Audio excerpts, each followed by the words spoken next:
Bwana, hali gani mtazamaji wa ASTV mitamboni, the next MVP in Tanzania, you can call me M bwana. Leo nimefanikiwa kukutana na yule ambaye bado anazidi kusumbua mtandaoni na bado gumzo imekuwa ni kubwa, lakini leo tutakwenda kupiga ma story tupate kujua mengi zaidi kuhusu hali halisi. Vipi hali? Sana mzee. Nyama kama kawaida. Nyamwezi. Tunapambana. Bwana, full happy sana leo siku leo, unaniambia kitu gani? Ni kawaida kwa sababu maisha yangu majisi nilivyojenga vile. Okay. Amen. Bwana, unyama mwingi, lakini tukiacha kwenda kushoto na kulia, nasikia tayari kuna kitu au kwenye ukoo kuna mtu mwingine kaongezeka sasa hivi. Baba nani? Amen. Sasa hivi Baba City. Baba City. Bwana, unyama mwingi. Kwa hiyo Baba City sasa hivi unajivunia kitu gani kwa mwaka huu 2026? Vitu gani ambavyo unavijivunia kwa wewe? No, mimi najivunia vitu vingi sana. Ndio. Najivunia watoto. Okay. Kipato kidogo nilichokuwa nacho na maisha yangu yanavyoendelea kuishi tu basi. Okay. Bwana, unyama mwingi. Vipi sasa kuhusu vile vitu vyetu? Maana tunaona tayari nyumbani pamepoa, Shem kajifungua, lakini hatujaona shamshamo yoyote ile. Sijui kuna kitu gani ambacho kinachoendelea hapa katikati. Hakuna chochote. Bado kuna kitu ambacho mimi nakiandaa kwa sababu swala la vibe na vingine watu watakaribishwa. Sio nitagawa aliko. Na watu watakuja kuenjoy. Kitu ambacho kipo kichwani bado na set mazingira. Tuani wiki tutoboe mpaka Jumapili. Amini. Okay, sawa. Lakini sasa hivi tutegemee watu aina gani ambao watakao perform au watakao kuwepo katika siku yako ya mtoto ambaye amekuja katika ulimwengu wetu huu? Watu aina gani watakao shiriki na ambao watashiriki na watu aina gani? Kutakuja watu wengi sana. Sema mpaka sasa hivi niseme shirefiki kipindi hicho kwa sababu ya kwa jina yake ya mtoto wangu. Basi watu subirie mpaka yeye afike na maana atafika leo. Na akifika nitachukua tu tofauti. Kwanza nitafuata oda zake kama mother. Pia nitaamua na mimi kutengeneza oda zangu mimi kama follow kama msanii. Kwa hiyo nitachukua watu aina zote zile unazosijua wewe. Lazima atafika homo, ataenjoy, atakayojisikia kufika, atafika tu. Amen. Okay, sawa. Lakini tuanzie hapo. Sasa ikitokea labda bi mkubwa amekwambia bwana, mimi sitaki wasanii waje kwenye sherehe hii, kwako itakuwaje? Inaweza kuwa fresh tu kwa sababu yule sio mtoto wa wasanii. Yule ni mtoto wa mimi. Kwa hiyo nikitaka nijenge wasanii pale tunataka na wasanii wenyewe waje wakasherekee tu sherehe yangu. Sio kama ni sherehe ya wasanii, hapana. Hii ni sherehe ya familia nini. Kwa hiyo nikitaka kualika wasanii na alika wasanii ndio kama familia yangu. Waje wakatengeneze vibe kwa kuwakilisha nafasi yangu. Lakini sio mtoto wa wasanii. Yule ni mtoto wangu ambao mimi ndio msanii. Amen. Okay, nyama. Lakini katika umaliziaji wa vesi zako au songi zako kale ambazo unazozitoa kuna kitu unasemaga ele ponga. Wao tutegemee bana ponga tayari kumeongezeka familia nyingine. Naweza nikasema kwenye bana ponga bado kuongezeka familia. Ila kwa follow kumeongezeka familia. Yaani kwangu, yaani huyo mtoto wangu sio msanii. Ungesikia umekuja mtoto wa kiume ndio mtu kwenye bana ponga kuongezeka familia. Kwa sababu unajua yule ndio atafanana na bana ponga. Lakini wanawake hamna. Mtoto wa kike hapana, afanani kabisa chikijiwe. Sasa mbona hapo kipindi cha nyuma Rebo alikuwepo katika crew? Sasa unaniambiaje kwamba mtoto wa kike aweze kashiriki katika swala zima la bana ponga? Yes, lazima iwe hivyo, nakwambia ni mtoto wa kike ambao ni wa kwangu mimi. Aweza kashiriki kwa sababu yeye yupo kwenye mikakati yangu mimi. Mimi nikimpata ambao napenda kushiriki nitamchukua na shiriki. Lakini kwa mtoto wangu ashiriki au maswala. Ndio. Amini. Bwana, unyama mwingi, unyamwezi kizazi. Okay, poa, basi twende katika sakata ambalo ulipo na linaendelea katika mji wetu huu. Kuna baadhi ya wasanii wanakuwa wanalalamika dhidi ya taarifa zilizosambaa watu kupewa mialiko kushiriki katika vikao ili kuboresha muziki hapa nyumbani, lakini kuna baadhi ya wengi wamelalamika. Kwako hichi kitu unakipokeaje na kitu gani ambacho unaweza kuzungumza? Sijui malalamiko gani ambayo umetokea, labda ungenielekeza. Hawajapewa mialiko. Na depende na vikao vilivyotengenezwa vinahusika na watu wa aina gani. Kwa labda ambao hawajapewa mialiko hivyo hawakuhusika na hilo swala. Mimi. Sasa hichi kitu wewe kwako unakipokeaje na kitu gani ambacho unaweza kusema kwamba hapa kidogo inakuwa hivi, tunatakiwa turekebishe? Ukiwa kama Fall Bugatti au siku hiyo ungekuwepo, ungebadilisha nini? Kwanza sikupewa aliko. Kwa mimi ningepewa aliko ile inaonekana mimi ningekuwa nimejua mada ipi ambayo ipo. Kwa hiyo ningekuwa nimejua mada ndio kujua jinsi gani ya kutoa mazingira kwa ajili ya aliko nilipewa. Kwa sababu kama sina chochote na sikufika na sijui moja wala mbili, kwa hiyo swali sijui kama linanihusu yani. Natakiwa nihusike na wale watu ambao walifika au wale ambao walipewa maliko ili na akina kufika vitu kama hivyo. Lakini kwa mimi hapana. Lakini mada iliyokuwepo bwana ni kukuza muziki hapa nyumbani. Yaani namaanisha kwamba Ebembe to the world. Sawa. Ni jinsi gani ambavyo wasanii wanatakiwa kae chini watengeneze mikakati kusupport kazi za wasanii wenzio ili mradi kazi ziende viral. Ebembe to the world itambulike na iende mbali. Sasa unaona kitu gani cha kuzungumza? Mimi ni fresh tu. Napenda kama wameamua kusema wanatengeneza vikao kwa ajili ya kutengeneza muziki wa Ebembe to the world. Mimi ni fresh. Ila waangalie utaratibu wa jinsi gani kupeleka, asiseme tu kupeleka na wakapeleka njia nyingine. Kwa hiyo wakisema neno kupeleka muziki wa Ebembe to the world waupeleke kweli. Mimi na support na nawapa baraka kama ndugu zangu. Sawa. Sasa wewe unahisi ni njia gani rahisi ya kufikisha ujumbe au kufikisha Bembe to the world and viral? Njia ni nyingi sana tofauti na hizo wanazozitumia wenyewe. Njia ni nyingi sana. Unaona mimi ni Mzoba lakini nafikisha Bembe to the world, yani nafikisha Bembe kabisa to the world vizuri. Kwa sababu kila ngoma anayofanya ikiwa hiti au kosi kauli za Kibembe, ikiwa Kiswahili, ikiwa na yote. Unajua kutambulisha kitu sio mpaka ukioneshe 1, 2 mpaka 10, no. Unatakiwa uanzie 8 mpaka 10. Lakini 7 kushuka au ni za aina nyingine. Kwa kutengeneza muziki wa Bembe to the world sio kwamba ndio ibaki Bembe mwanzo mwisho. Singana ngana mwanzo mwisho, lakini singana ngana ni maana hata kwa Kiswahili tuweka kidogo. Unajua ukiwa na mix lugha hapo unaweza tengeneza lugha yako ambayo unahitaji kutengenezwa ifahamike na kila mtu. Kwa mfano wewe, kwa mfano lugha ambayo ipo international na ni Kiswahili nadhani hapa Afrika kama sijakosea. Kwa sasa kama Kiswahili kipo hivyo, ukitaka watu wakufahamu baadhi, lazima utengeneze Kiswahili. Sasa ukitaka ile lugha yako ifahamike kwa watu wengine, fanya ile lugha ya watu ambao wanaifahamu kwa kumix kidogo ili wawe na maswali kwa ajili ya lugha yako. Ile kutaka kuidadisi kuifahamu, ndio pale lazima kuitangaza sehemu zingine tofauti tofauti. Ndio akili zangu mimi. Sasa sijui ndugu zangu wenyewe wanawazaje na sijui. Amini. Okay, sawa, lakini kuna moja kati ya wasanii ambao tulipigia nao story wakatuambia kwamba ili kutangaza Bembe to the world and viral, mtu tunatakiwa wasanii watoke katika uhalisia wa kuimba, kuchanganya baadhi ya aina ya nyimbo. Mtu atoke kwenye afro, sijui kwenye aina tofauti tofauti, atoke kwenye bongo flavor, arudi kwenye mikonga. Umeona? Hapo ndo tunatangaza sasa Bembe to the world. Kwako wewe ukiwa kama Follow Bugatti, una kitu gani cha kusema? Hapo natangaza mikonga to the world hapo. Hapo sio Bembe to the world. Yaani hapo ni nimecheka sana. Style nzuri sana. Kwa nani aliotoa kauli kwanza? Bwana mimi nimtaje tu Swaga Boy. Sasa hizo mada. No, I'm sorry sana. Nini mada nyingine bwana?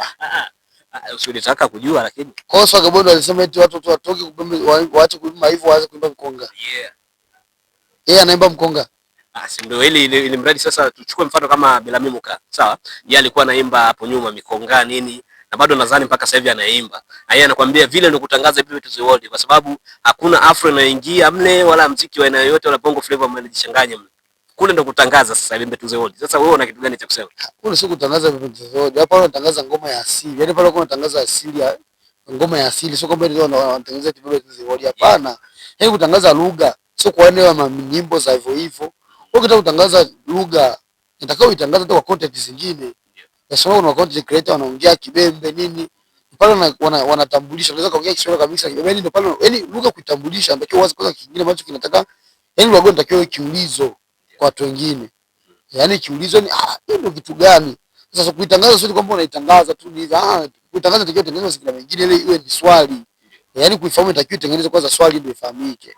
Lakini sio kama mmeamua kusema hivi, wewe ni maoni yake na mimi ni maoni yangu, yani mikonga hivi basi. Kwa hiyo tuseme kwamba kuna utofauti wa nyimbo za asili na Bembe to the world. Amini. Okay. So pale ukishapiga sasa nyimbo za kutengeneza, ukishapiga nyimbo ambazo zinapeleka lugha, wanapenda kujua sasa lugha yangu asili yake waga ipoje, ndio wanakutana sana na mikonga. Ndio asili ya lugha. Sio kwamba eti ndio kutengeneza lugha. Bembe to the world. Sasa hiyo asili aje? Yaani watu hawakuwa naelewa sometimes kauli kidogo. Unajua hata aliongea Msela kwa mambo mengine anitishi, ni fresh tu sana. Amini. Bwana nyama mwingi. Tuje hapa katika to the world sasa yenyewe kutoka kwako. Yenyewe the world. Tuizungumzie hapa. Mimi nimekaa chini sana nimeangalia video yako bwana, lakini kuna moja kati ya scene ambayo inanitatiza kidogo na ningetamani labda tuipatie ufumbuzi hapa. Nafikiri kuna wengine ambao shazungumzia, lakini mimi pia natamani nisikie chochote kutoka kwako. Kuna scene ambayo imechezeka mle Giant akiwa anakimbia na begi. Sawa? Baada ya hapo begi akaacha ametupa sehemu. Ghafla binifu ukatokea pale. Hii inaleta picha gani? Ile pale ni moja wapo mimi nimefikiria na mpaka nifikirie ni kitu ambacho nilijua kinamaanisha nini. Na kuleta maana kile kitu msubirie kazi yangu ya pili. Ndio mtakuja kunipa swali kama hili afu niwapatie majibu na wafafanulie ilikuwa ni ije na ilitakiwa tengenezweje na mpaka ikawa hivi ni kwa sababu ya hivi. Subirini kazi yangu ya pili. Lakini kuna watu tayari washatafakari yao huko nje, watu wanadai kwamba ukiona vile basi ujue jamaa anamaanisha kwamba tayari ndo amekuja sasa kivingine. Unajua hata wewe na hata wewe umejifikiria hayo maswala. Lakini kwangu sio hayo.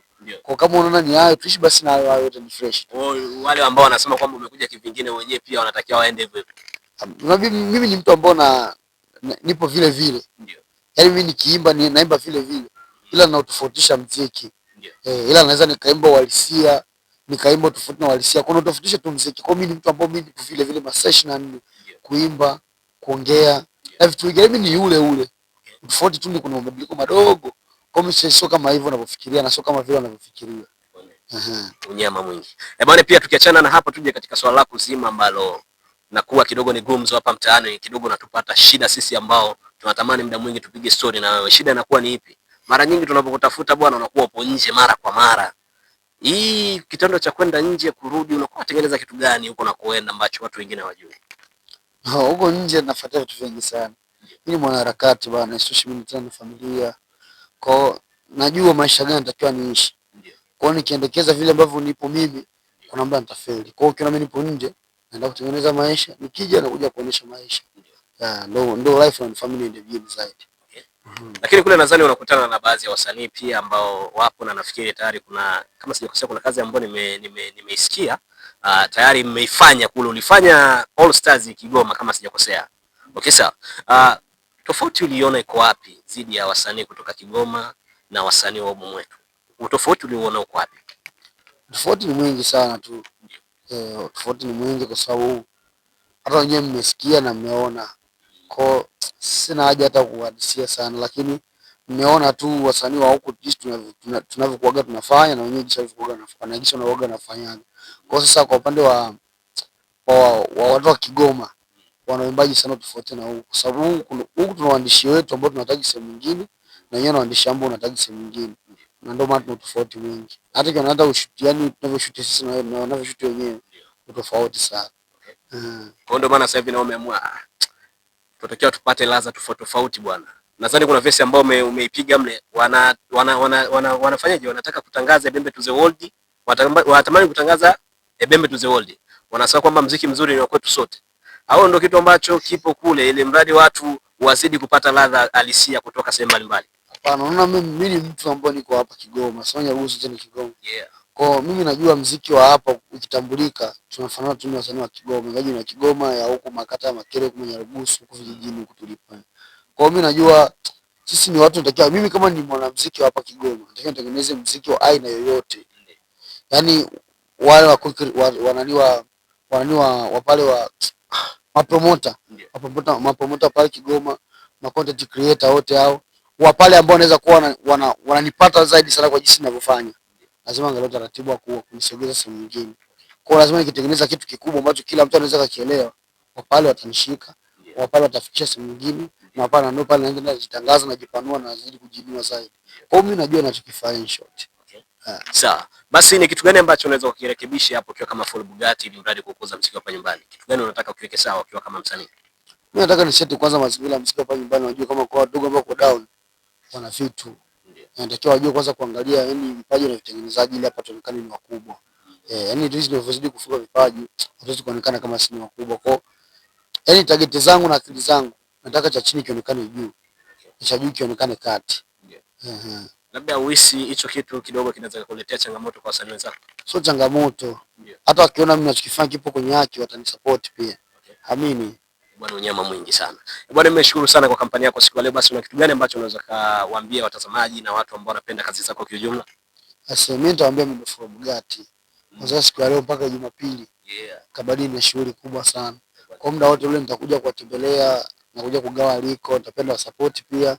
Nishote na kazi ambao muda wote ule nitaachia. Kwa wanipe macho, sudi tunalipua mabomu. Sisi tukianza kuwaka tunawaka. Muda wote ni mani nguvu ipo, nikifanya kitu kinaenda, hata nikiachia pia ita trend. Ndio. Amin. Bwana, unyama sana, mimi nimefurahi sana kwa kampani yako. Bwana, huyo ni Full Bugatti bwana. Umesema unaitwa tena baba nani? Mimi sitakuwa kuita tena Full. Baba Mwasiti. Baba Mwasiti. Bwana, mimi sema niko na Baba Mwasiti hapa, tumepiga naye story. Kuna mengi ambayo umeyasikia na umejifunza bwana. Mimi kwenye mic ni the next MVP in Tanzania. You can call me bwana A0925, na nyuma kamera si mwingine. Nipo na KZ Creative. Ciao.